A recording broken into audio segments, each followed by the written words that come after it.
पहेली है वो कौन सा मुल्क है जहाँ नंगे चलने वाले को सज़ा मिलती है।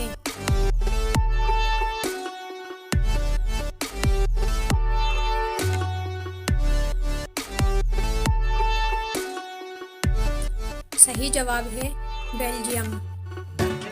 पहेली है वो कौन सी चीज़ है जो सुबह को सब्ज, दोपहर को काली, शाम को नीली और रात को सफ़ेद होती है।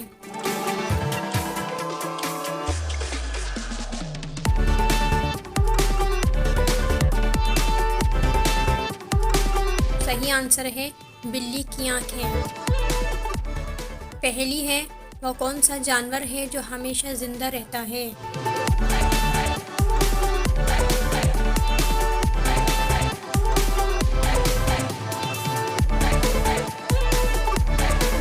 सही आंसर है जेलीफिश। सवाल है वो कौन सी चीज़ है जिसके फटने पर आवाज़ नहीं आती।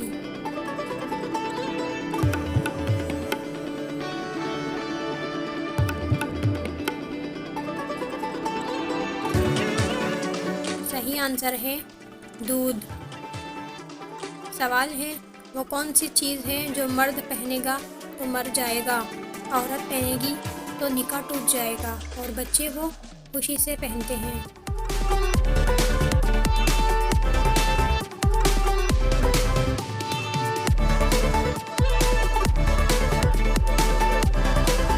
सही जवाब है वाइट कफन।